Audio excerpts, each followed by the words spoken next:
Welcome to concept coaching classes. आज हम पढ़ेंगे क्लास 11th मैथ्स का चैप्टर नंबर 1 सेट्स। चलिए इस चैप्टर का देख लेते हैं सिलेबस क्या है। चैप्टर 1 सिलेबस है हमारा sets and their representation, the empty set, finite and infinite sets, equal sets, subsets, power sets, universal sets, Venn diagrams, operation on sets, complement of a set, practical problems on union and interaction of two sets. ये sets के types हैं, इन्हें हमें इस chapter में पढ़ना होगा। तो सबसे पहले देख लेते हैं सेट क्या होता है। तो चलिए देखते हैं। Set is a well defined collection of object. Set क्या होता है? A set is a well defined collection of object. Set जैसे कि आप लोग देखते हो, आप सुनते भी हो, ज्योमेट्री सेट, जिसमें आप पूरा ज्योमेट्री के जितने भी प्रोडक्ट्स होते हैं, ज्योमेट्री में जितनी भी चीज़ों की ज़रूरत होती है उनका एक सेट होता है। स्टेशनरी सेट, तो स्टेशनरी आइटम्स का एक सेट हो गया, या किसी भी चीज़ का एक कलेक्शन। और कलेक्शन भी कैसा होना चाहिए? वेल डिफाइंड होना चाहिए। यहाँ पर आपको सेट का मतलब ये नहीं है कि आपने कुछ भी उसमें ऐड कर दिया और वो सेट हो गया। उस सेट का अपना एक वेल डेफिनेशन होनी चाहिए। जैसे for example reverse of India. तो रिवर्स ऑफ इंडिया क्या है? सेट है। आप उसमें डाल सकते हो, आप कई सारे रिवर्स के नाम उसमें डाल सकते हो। आपसे बोला जाए नेचुरल नंबर लेस देन 10, तो आप लेस देन 10 नेचुरल नंबर 1 2 3 4 5 6 आप पूरे 9 तक दे सकते हो। फिर देन आपसे पूछा जाए वेरियस काइंड्स ऑफ ट्राइंगल्स, तो आप तरह तरह के triangles, obtuse triangle, right angle triangle, acute triangle, scalene, तरह तरह के जो भी हैं आप उसमें बता सकते हो।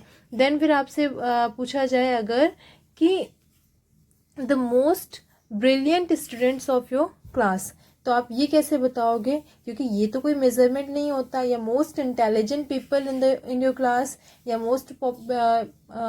The most intelligent people of India या ऑफ योर कंट्री, आप कैसे बताओगे? क्योंकि इंटेलिजेंसी को आप किसी चीज़ से मेज़र नहीं कर सकते हो, तो आप इसको कैसे बताओगे? तो ये आपका सेट नहीं होगा, यानी वो आपका सेट में नहीं आएगा। तो सेट में वही चीज़ें आती हैं जो कि वेल डिफाइंड हो। ओके, तो यहाँ पे देखिए फॉर एग्जांपल हमने दिया हुआ है एन नेचुरल नंबर, जो कि एन क्या होता है? N set of natural number होता है। तो अगर हम एन डिनोट करते हैं तो इसका मतलब वो क्या है? Set of natural number. वैसे जेड, जेड क्या होता है? Set of whole number. तो ये एक तरह का सेट हो गया। अब आते हैं देयर रिप्रेजेंटेशन पर। तो सेट को रिप्रेजेंट करने के लिए यहाँ पर दो मेथड्स होते हैं। फर्स्ट मेथड है, there are two methods of representing a set, roster और tabular form, set builder form. तो यहाँ पे जो हमें फर्स्ट एक्सरसाइज का जो फर्स्ट पार्ट करना है 1.1, उसमें हमें ये रोस्टर फॉर्म और सेट बिल्डर फॉर्म को ही करना है। तो रोस्टर फॉर्म और सेट बिल्डर फॉर्म होता क्या है? तो चलिए देखते हैं। रोस्टर फॉर्म नाम से समझ में आ रहा है। रोस्टर या टेबुलर यानी टेबल बना के फॉर्म, यानी in roster form all elements of a set are listed and are being separated by commas and are enclosed in braces। यानी क्या किया जाता है इसमें? जितने भी उस सेट में एलिमेंट होते हैं, जैसे for example set of natural number, तो सारे एलिमेंट्स यानी जितने 1 2 3 4 जितने भी नेचुरल नंबर्स हैं उनको लिस्ट किया जाता है, यानी प्रॉपरली उनको लिखा जाता है और उनको सेपरेट किया जाता है एक दूसरे से बाय कॉमाज, यानी कि 1, 2, 3 इस तरह से कॉमा से उसको रिप्रेजेंट किया जाता है। और किस में रखा जाता है इनको? तो ये जो ब्रेस होता है आपका मिडिल ब्रैकेट, इसके अंदर इसे रखा जाता है। जैसे फॉर एग्जांपल आपसे अगर क्वेश्चन बोल रहा है set of all even positive integer less than 7, तो एक तो पॉजिटिव होना चाहिए और दूसरा इवन होना चाहिए। तो इवन होना चाहिए, डैट मीन्स कि आपका सबसे छोटा इवन नंबर क्या हो गया? 2। फिर उसके बाद फिर क्या होगा? नेक्स्ट 4, और फिर होगा नेक्स्ट 6। 6 के बाद आएगा 8, लेकिन 8 तो 7 से बड़ा है, इसलिए हम केवल क्या लेंगे? 2 4 6। और इन तीनों को हमें क्या करना है? कॉमा से सेपरेट करना है और मिडिल ब्रैकेट ब्रेस में लिखना है। तो ये हो गया आपका रोस्टर फॉर्म। ठीक है। अब देखिए रोस्टर फॉर्म में लिखते समय हमें एक चीज़ का और ध्यान रखना है। कभी अगर आपको रोस्टर फॉर्म में लिखना है तो हमें नंबर्स को रिपीट नहीं करना है। ठीक है। जैसे कि सेट ऑफ लेटर जो है, while writing in roster form element is not repeated, elements को मैं रिपीट नहीं करना। जैसे for example set of letter forming the word, आपसे कह रहा है एप्पल वर्ड लिखा हुआ है, इसका आपको सेट बनाना है। तो इसमें तो हमारे देखिए 5 लेटर्स हैं, बट पी डबल टाइम है, तो पी को हम डबल टाइम नहीं लिखेंगे, पी को सिंगल टाइम लिखेंगे। यानी कि लेटर्स तो इसमें कितने हैं? A comma P comma L comma E. तो इस तरह से इसमें सेट में कितने लेटर्स हैं? तो इसमें सेट में आपके 4 लेटर्स हैं। ओके, क्लियर हो रहा है। नेक्स्ट आते हैं set builder form. Set builder form क्या होता है? In the set builder form all the elements of a set possess a single common property. जितने भी उसमें एलिमेंट्स हैं सब एक सिंगल कोई प्रॉपर्टी शो कर रहे हो तो उसे हम कहते हैं सेट बिल्डर फॉर्म। यानी हमें सेट बनाना, यानी रोस्टर फॉर्म से सेट बनाना। ये जो आपको दिया हुआ था ये सेट बिल्डर फॉर्म ही था। ये जो set of all even positive integer है एक तरह का सेट बिल्डर फॉर्म है। तो सेट बनाना, तो चलिए देखते हैं कि इन द सेट AEIOU, ये रोस्टर फॉर्म में दिया हुआ है। इसमें all the element is a vowel in English alphabet. देखिए सभी एक सेम प्रॉपर्टी शो कर रहे हैं, चाहे वो ए हो ई हो, सभी एक सिंपल प्रॉपर्टी शो कर रहे हैं। तो हमें वो प्रॉपर्टी ढूंढनी है जो सभी शो कर रहे हो और उनको फिर हमें यहाँ पर लिख देना है। अब हम अगर ए के लिए कुछ और लेते, फर्स्ट लेटर लेते तो फिर ये हो जाता ई तो फर्स्ट लेटर है नहीं, आई तो है नहीं, तो इसलिए हमें ऐसी प्रॉपर्टी कोई लेनी है इन तीनों, इन सब की जो सारे सेट ऑफ एलिमेंट्स को फॉलो करे। तो यहाँ पर देखा कि सारे सेट ऑफ एलिमेंट क्या थे? वॉवेल्स थे, तो बोल दिया कि वॉवेल इन इंग्लिश अल्फाबेट। और इसको सेट बिल्डर फॉर्म में लिखते कैसे हैं? तो जैसे वॉवेल है तो आपने इसको वी से डिनोट कर दिया। अगर आप वी से डिनोट नहीं भी करते हो तो आप ABCD किसी भी चीज़ से डिनोट कर सकते हो। बस आपको ध्यान के रखना है, आपको ये ब्रेस बनाना है और इसमें लिखना है एक्स। फिर x जो है, x को ही हम डिफाइन करेंगे कि ये जो वॉवेल है वो x है और x कैसा है? सच that x is a vowel in English alphabet. ये यहाँ पे जो x है वो x कैसा है? x वॉवेल है। तो अब इसके बाद आप AEIOU और इस तरह से उसको आप पुट कर सकते हो। ठीक है, तो ये हो गया सेट बिल्डर फॉर्म। चलिए तो फिर हम अपनी एक्सरसाइज पे चलते हैं, एक्सरसाइज 1.1, और देखते हैं इसमें क्या क्वेश्चन पूछा गया है। देखिए पहला क्वेश्चन आपसे पूछा गया है which of the followings are sets, यानी आपको बताना है कि ये सेट है भी या नहीं, और इनमें से जो सेट है तो जस्टिफाई योर आंसर, आपको अपने आंसर को जस्टिफाई भी करना है। तो देखिए यहाँ पर आपसे बोल रहा है कि which of the following are set, यानी सेट आपसे पूछ रहा है कि है या नहीं। तो सेट होने की कंडीशन क्या होती है कि वो वेल डिफाइन होना चाहिए, यानी पूरी तरह से डिफाइन होना चाहिए। हमने कंडीशन क्या देखी थी सेट की, कि set is the collection of object which are well defined. तो चलिए देखते हैं पहला क्वेश्चन क्या बोल रहा है आपसे, the collection of all the months of a year beginning with the letter J। Collection of all the month of a year, यानी ईयर के वो सारे मंथ जो कि J से स्टार्ट होते हैं। तो आप क्या लिख सकते हो? जून, जुलाई, जनवरी, ये 3 सेट हो गए आपके, जो 3 एलिमेंट हो गए सेट के जो कि आपके J से स्टार्ट होते हैं। तो हाँ, ये हमें सेट बना सकते हैं। तो इस तरह से ये एक सेट है। नेक्स्ट देखते हैं, तो यस आप कर दोगे इसको कि yes the collection of all the month of year beginning with the letter J are the sets. और क्यों होगा तो उसके लिए आप उसको लिख देना कि एम्ब्रेस ब्रैकेट में लिखना कि जनवरी, जून, जुलाई। तो इस तरह से आपका हो जाएगा। नेक्स्ट क्वेश्चन आपसे बोला the collection of 10 most talented writers of India, यानी कि इंडिया के मोस्ट टैलेंटेड राइटर। तो मोस्ट टैलेंटेड राइटर हम कैसे इसको, ये कोई वेल डिफिनेशन नहीं है क्योंकि हम जो टैलेंट है उसको हम किस हिसाब से मेजर करेंगे, ये कोई वेल डिफाइंड सेट नहीं बनेगा क्योंकि हम टैलेंट को कैसे बताएंगे। हमारे लिए जो मोस्ट टैलेंटेड राइटर होगा, हो सकता है दूसरे इंसान के लिए वो उतना टैलेंटेड ना हो, उसको वो उतना पसंद नहीं हो। तो इस तरह से ये जो है सेट वो चीज़ें होती हैं जो आपकी हमेशा यूनिवर्सली ट्रुथ हो, यानी हर किसी के लिए वो सेम हो। लेकिन यहाँ पे मोस्ट टैलेंटेड वर्ड जो है वो सबके लिए सेम नहीं है, तो इसलिए ये जो है आपका सेट नहीं होगा। नेक्स्ट देख लेते हैं, a team of 11 best cricket batsman of the world. ये भी आप देखिए, बेस्ट क्रिकेट बैट्समैन हमारे लिए कोई होगा बट दूसरे इंसान के लिए ज़रूरी नहीं है कि वो बेस्ट हो। तो इस तरह से ये भी जो है हमारा वो फॉल्स होगा, ये सेट नहीं होगा। अब लेते हैं the collection of all boys in your class. हाँ, ये कर सकते हैं, आपके क्लास में जितने बॉयज़ हैं उन सब का कलेक्शन। तो आप क्या कर सकते हो, आराम से इन सबके नाम लिख लो एक जगह और उनका कलेक्शन मिल जाएगा। तो yes it is in a set.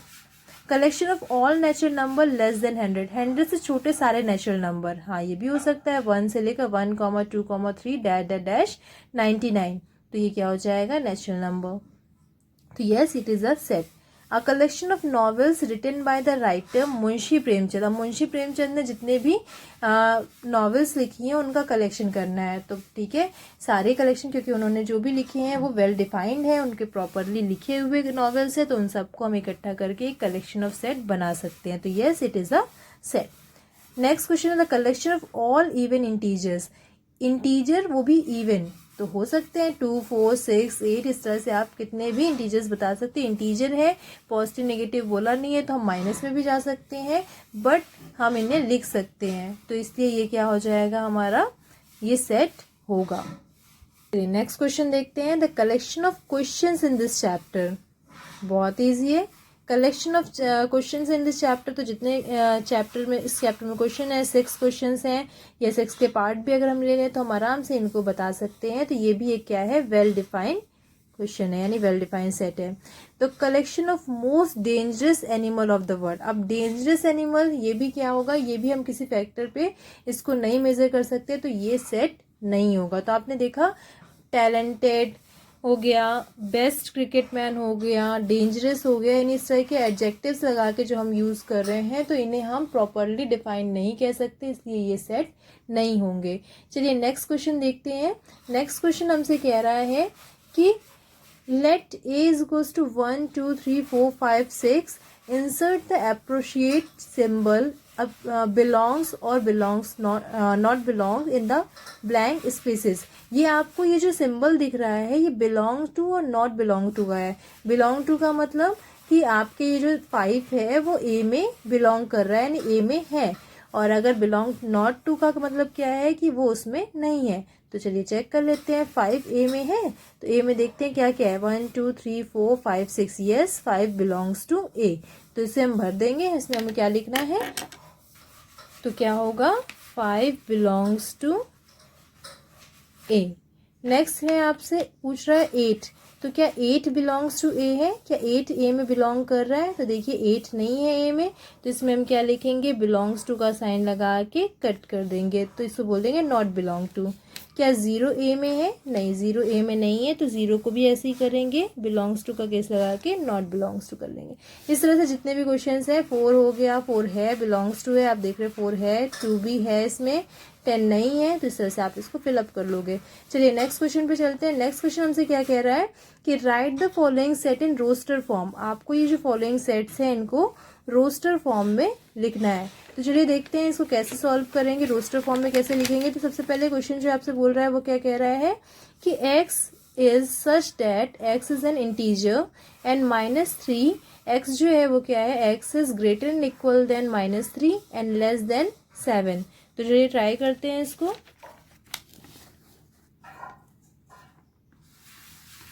हमसे कह रहा है कि a जो है वो क्या है आपका,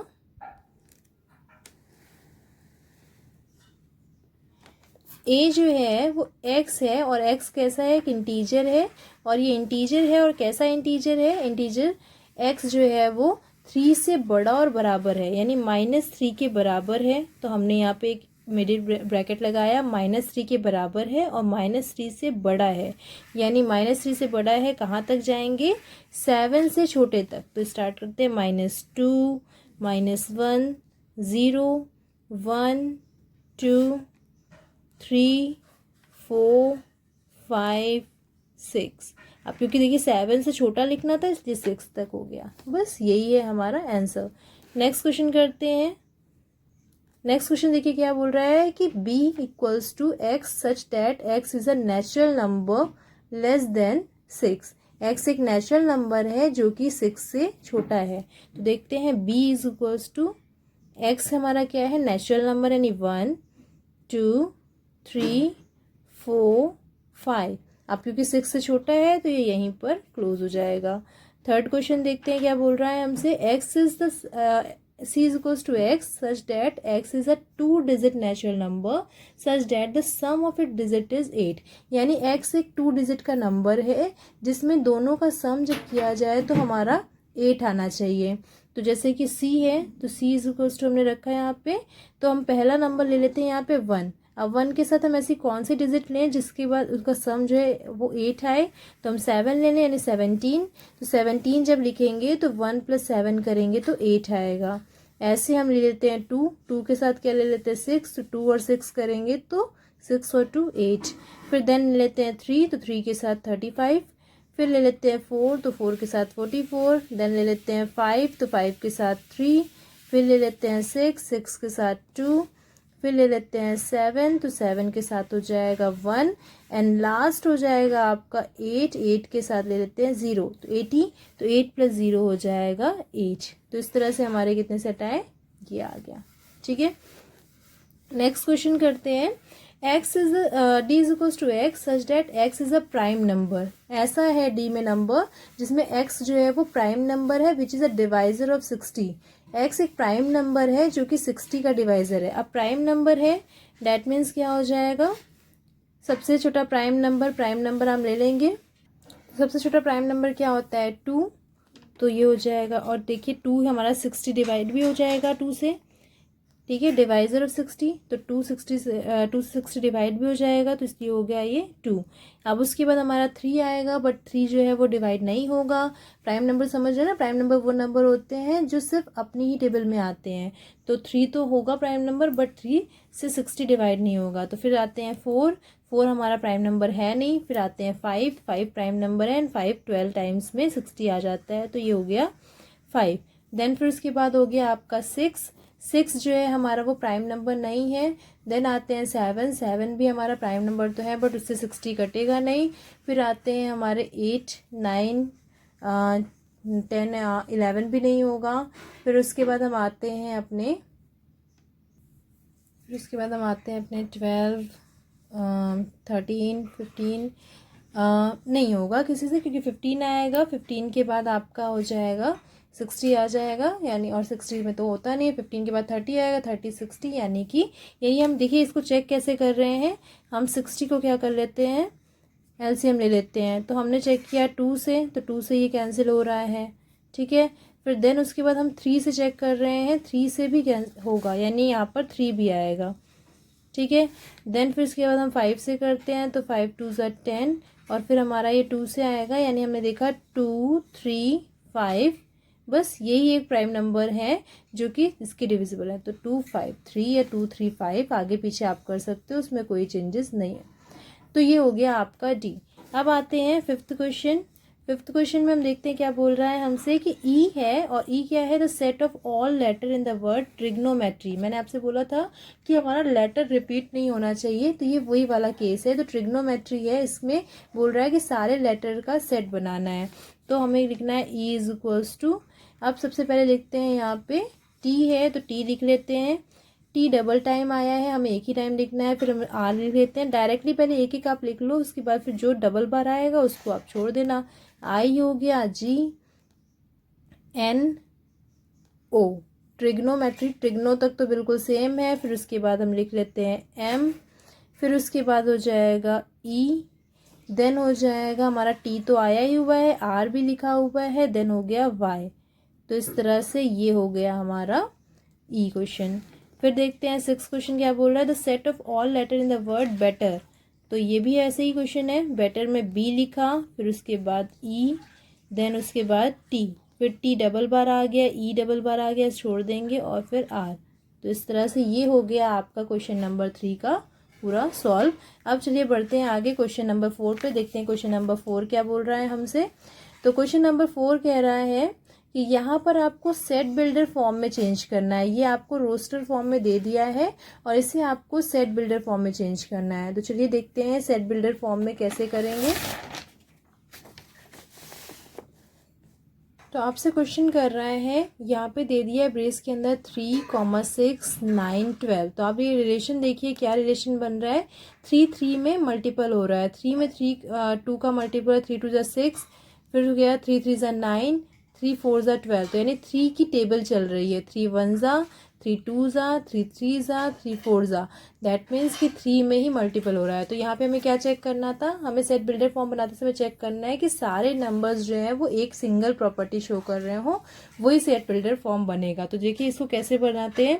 इसके लिए सबसे पहले हमें क्या करना है, एक ब्रैकेट लेना है जिसमें लिखना है एक्स, और फिर सच डैट एक्स का एक फॉर्मूला बनाना है जो इस पर अप्लाई हो रहा हो। तो हम लिख लेते हैं 3 की मल्टीपल टेबल, यानी 3 और अपने से कोई एक नंबर ले लेते हैं n। तो 3n। तो इस तरह से क्या हो जाएगा, n अगर 1 रखेंगे तो 3, 2 रखेंगे तो 6, 3 रखेंगे तो 9, 4 रखेंगे तो 12। बट अगर हमने यहाँ पर इसकी कंडीशन नहीं रखी तो ये तो चलता चला जाएगा 15, ये पूरी 3 की टेबल चलती जाएगी। बट यहाँ पर इसमें कंडीशन क्या हो गई, 12 पे ही रुक गया। डैट मीन्स हमें यहाँ पे कंडीशन लगानी पड़ेगी। तो कंडीशन लगाने के लिए हम क्या करेंगे, कॉमा पहले हम बताएंगे कि n है क्या, नहीं तो n होल नंबर लगा दिया तो 0 ही हो गया, तो यहाँ पे 0 हो जाएगा। तो इसलिए n हमें बताना है कि n हम क्या लेंगे, एक नेचुरल नंबर लेंगे। तो n belongs to natural number, और साथ ही साथ हमें यहाँ पे कंडीशन लगानी है कि n जो होगा वो हमारा 1 के बराबर होगा। तो हम लिख सकते हैं कि n जो होगा वो 1 के बराबर या 1 से बड़ा होगा, और लेस देन क्या होगा, लेस देन आपका यहाँ पे लिखेंगे 5, तभी तो ये क्या हो जाएगा, 5 से छोटा यानी 4 होगा। और फिर उसके बाद देन ये हमारा, हम चाहते तो यहाँ 4 लिख देते, 4 लिखते तो यहाँ पर इक्वल का साइन हो जाता। ठीक है, चलिए नेक्स्ट क्वेश्चन पे चलते हैं। नेक्स्ट क्वेश्चन हमसे बोल रहा है 2, 4, 8, 16, 32, यानी 2 2 ज़ा 4, 4 2 ज़ा 8, 8 2 ज़ा 16, 16 2 ज़ा 32। तो यहाँ पे हम देख रहे हैं 2 की पावर चल रही है, 2 की पावर 1, 2 की पावर 2, 2 की पावर 3, 2 की पावर 4, 2 की पावर 5। तो इसको कैसे लिखेंगे, x such that x equals to क्या हो गया आपका 2 की power n belongs to n।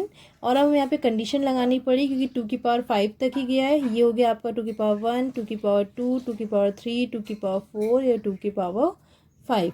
तो इस तरह से ये n कहाँ तक गया है, 5 तक गया है। तो हम लिखेंगे n जो है वो फिर से वही कंडीशन कि जो है वो 1 से बड़ा और बराबर है, बट लेस देन क्या है आपका 6 है।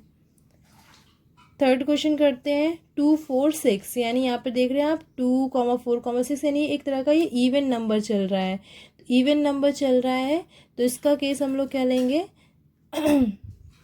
2 4 6। अच्छा चलिए थर्ड क्वेश्चन कर रहे थे। थर्ड क्वेश्चन ये है 5 25 125 6 25, ये भी सेम वही है, 5 की पावर 1, 5 की पावर 2, 5 की पावर 3, 5 की पावर 4। तो ये भी फटाफट कर लेते हैं, x such that x is equals to 5 की power n belongs to capital N, and ये हो जाएगा n क्या है हमारा 1 से बड़ा और बराबर है, और लेस देन क्या है हमारा 5।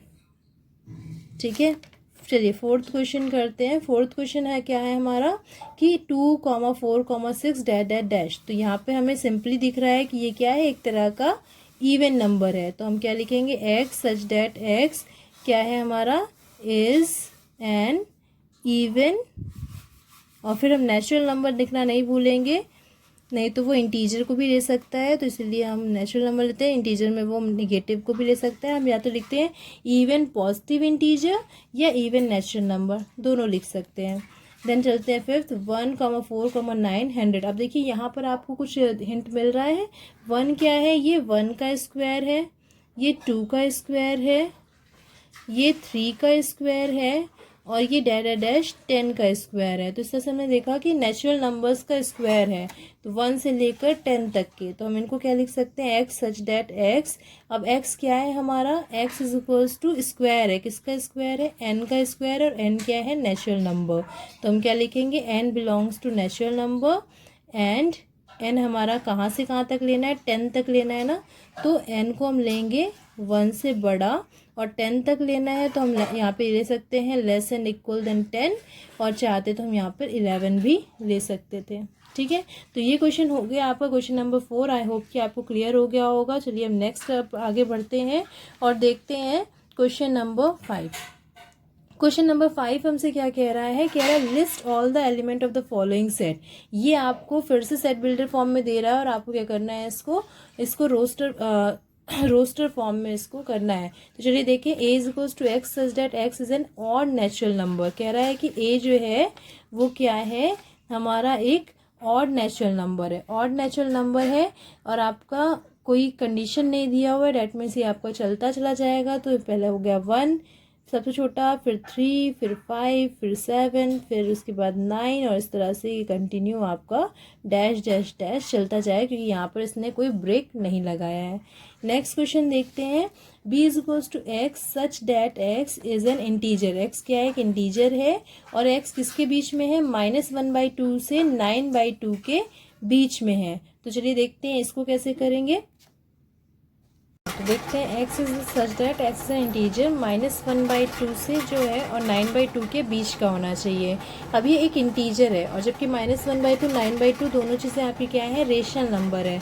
तो इंटीजर और रेशनल नंबर में डिफरेंस होता है, इन दोनों के बीच में हमें इंटीजर्स चाहिए। तो पहले देखते हैं इसको नंबर लाइन में डिनोट कर देते हैं। नंबर लाइन में अगर हम इसको बनाते हैं -1/2 से 9/2 के बीच में, तो क्या होगा? -1/2, 0/2, 1/2, 2/2, 3/2, 4/2, 5/2, 6/2, इस तरह से चलता जाएगा।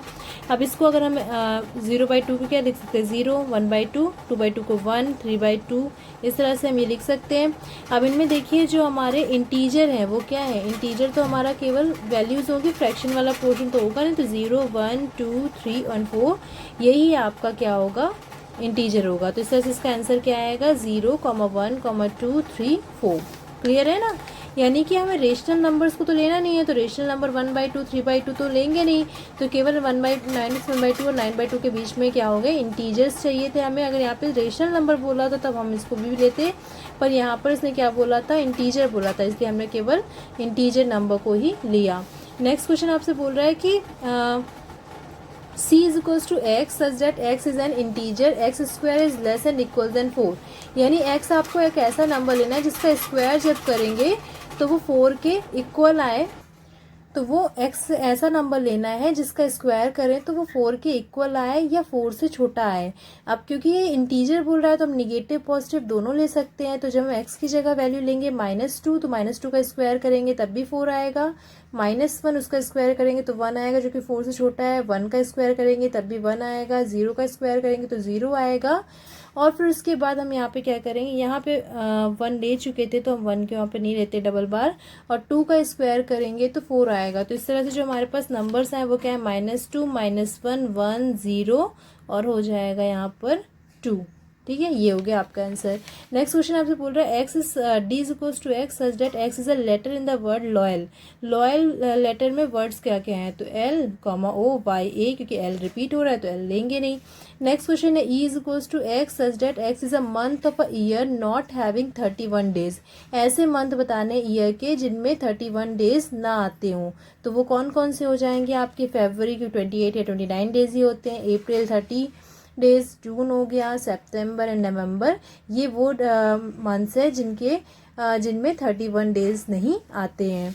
फिर आते हैं f is equals to x such that x is a consonant. x एक कॉन्सोनेंट है इंग्लिश के अल्फ़ाबेट का, k से पहले का। तो k से पहले के कॉन्सोनेंट कौन कौन से हैं? b, C, d, क्योंकि e तो है नहीं, e तो वॉवेल है। फिर f, g, h, i भी नहीं है, j, और फिर k से छोटा ही बताना था, इसलिए इतने ही नंबर्स जो हैं वो हमारे कॉन्सोनेंट होंगे। तो इस तरह से हमारे 5 क्वेश्चन जो है इस एक्सरसाइज के कंप्लीट हो गए। देखते हैं 6 क्वेश्चन क्या कह रहा है।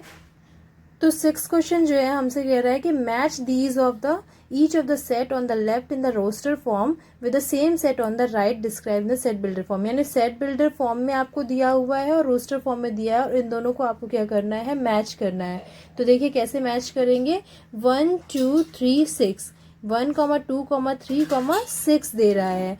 तो अब यहाँ पर हम देखते हैं कि 6 डिविजन ऑफ 6 जो है वो इन्हीं में दिख रहा है। मैथमेटिक्स वाला तो होगा नहीं, मैथमेटिक्स वाला तो डायरेक्टली आपको दिख रहा है कि मैथमेटिक्स का ये दिख रहा है, सॉल्व हो जाएगा। फिर उसके बाद हम देखते हैं कि ये 1, 2, 3, 6 है क्या? तो प्राइम नंबर है, जो कि डिविजन ऑफ 6 है, तो प्राइम नंबर तो नहीं बोल सकते क्योंकि 6 प्राइम नंबर नहीं है। देन बोलते हैं कि ऑड एंड नेचुरल नंबर है लेस देन 10, तो ऑड तो नहीं है, 6 तो इवन है, तो हमारा यही हुआ x is the natural number and divisible of 6, और डिविजन ऑफ 6 ही है, ये सारे 6 के टेबल में आते हैं, यानी इन सब की टेबल में 6 आता है। 2, 3 ये प्राइम नंबर है, 2 भी प्राइम नंबर है और 3 भी प्राइम नंबर है और डिविजिबल ऑफ 6 भी है। नेक्स्ट हो गया आपका 1, 3, 5, 7, 9। तो 1, 3, 5, 7, 9 लास्ट बचा आपका odd natural number less then 10। तो ये हो गई आपकी एक्सरसाइज 1.1। चलिए अब इतना आज के लिए इतना ही रखते हैं, देन हम नेक्स्ट एक्सरसाइज लेके आएंगे जिसमें हम लोग एक्सरसाइज 1.2 की बात करेंगे। तब तक के लिए thank you for watching this video. Good bye, good luck students.